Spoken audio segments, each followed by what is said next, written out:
Hey, good morning mga Lods. So, mayroon na naman tayong issue na yun kasi nagreklamo yung misis ko. Mahina daw ang ikot ng washing. Kasi dati normal natang talaga yan. Nagwawala yung tubig. Ngayon halos parang malamya pa. Malamya pa sa, alam mo na, ikot. So, titignan muna natin, titest muna natin. Una, lagyan muna natin to. So, mandar. Ngayon, pupuntahin natin yung ikot kung bakit mabagal. Kung kaya natin makontra, ibig sabihin, malambot na yung belt. So, antay natin buminto. Okay, yun na. O, kayang pigilan. Kayang pigilan. So, ibig sabihin, problema ay belt. Kayang pigilan eh. Diba? Isa pa ulit. Kasi kapag okay ang belt, hindi mo kayang pigilan yan. Iikot talaga yan. So, sunod na natin. Buksan na natin yung ikot. Okay. Saka na muna natin. Nga pala tips lang. Habang bawa ganyan, huwag ninyo itong pilitin na i-zero. Nakaganyan pa rin. Kung saan siya nakaganyan, ganyan pa rin. Hayaan mo siya ang kusang pumitik ng zero. Huwag ho ninyong i-diretsong zero kasi yung spring niya naka-steady sa ganitong position pa rin. Malalambot yung spring nito, minsan, kadalasan, hindi na bumabalik. Dahil gano'n na agad eh. Ang spring niya nakaganon pa rin. So dapat balik mo ulit doon. Okay, ipasok mo. Hayaan mo kusang bumalik. Mag zero. Okay? Para hindi masira agad ang timer. Dahil yan, pag nasira ang timer, mahal na mahirap hanapan yung pyesa. So ayun, alam na natin ang cause nun, malamang yung belt, maluwag. Okay naman yung makina, yung pulley, okay. Pero kaya kong pigilan yung ikot. Parang pinapaikot ka ng jowa. Okay, start na tayo. Yung jowa mo, kaya mong pigilan ang pag-ikot. Alright. So, ayan. Inyong napapansin ang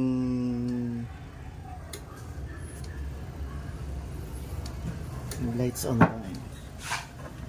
Ayan, ito. Ito yung yung belt, maluwag na Papaikot ko lang ng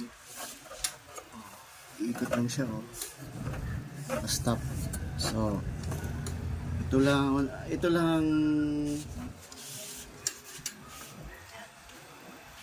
ang paraan lang nito ay meron kasi itong pwedeng adjustan para yung makina umusok dito. Ay, super lapit eh. Hanggang daliri mo. Yan. Para yung makina lumayo, tumigpit yung belt. Pero kung na-adjust ko na, ayun, pumitik na yung pinion.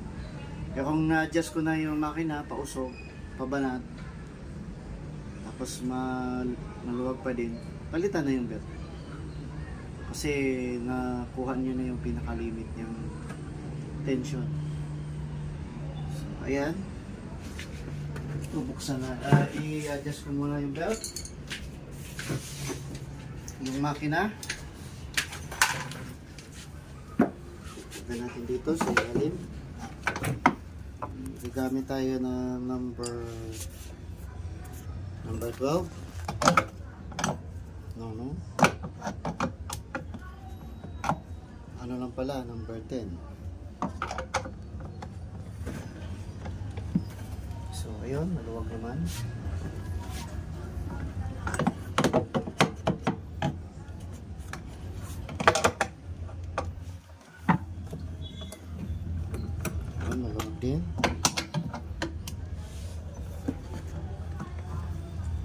Kanina na kayo gumastos, no? Iwasan mo. Yun. Na-adjust na. Kaso, maluwag pa din.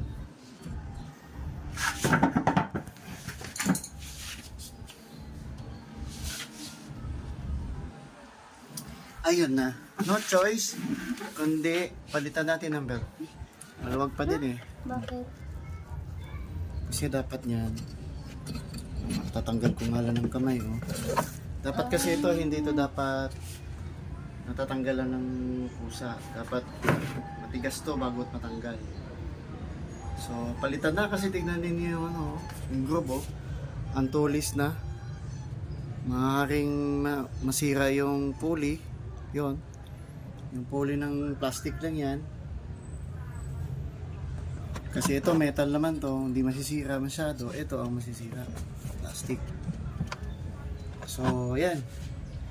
Ito na lang ang ating palitan mga lods. Ayan, oh, bali oh. Kanina. Putol. Kaya pala ang bago na ikot. So, stop muna tayo dito mga lods. Bibili pa tayo ng materyales. So,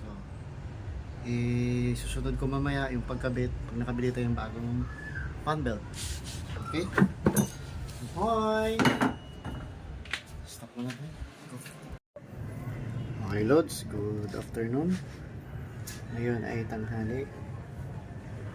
So, kahapon yung video ko na tungkol sa pag-aayos na washing machine, palitan lang ng belt. So, ngayon ko itutuloy kasi kahapon linggo walang mabilang materyales. Kaya ayan, ito bumili na ako. Ito yung luma, oh. Ito yung luma. Ayan, may bitak na. Kita ba, lods? Tsaka manipis, oh. Compare dito sa bago, kapal. Ito yung bago. So, good condition yan. Buong buo. So, yung ano nga pala ngayon, ano? Yung ating washing may laman na. Kasi, ang tala kahapon. Oh. Yan, may laman na. Okay. Kaya, wala namang problema ang washing belt lang papalitan. Kaya mabagal ang ikot. So, ayan notes ha. Ko na naman yun. Yan. Sabihin mo na natin ito. Kabit na natin, no?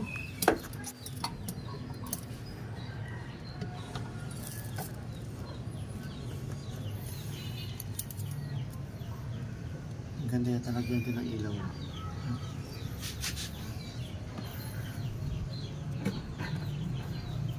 Okay.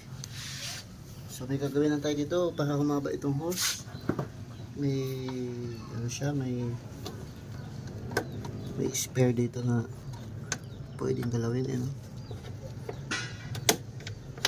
Ayun, tanggal. Ayun. Diba? Maba na siya. Siguro sinadya to ilagay para in case maputol, mayroon pang extra. Yan. Diba? So, abot na rito ng mga 1 year.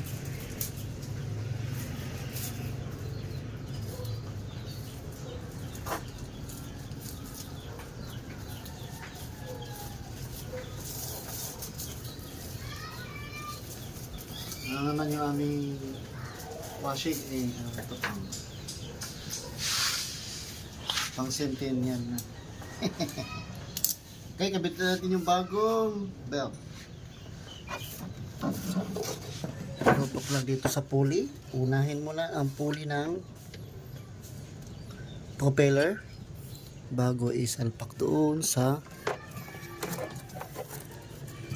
pulley naman ng makina. Ayun. See? Pakadali. Oh, testing natin, testing. Kalabot.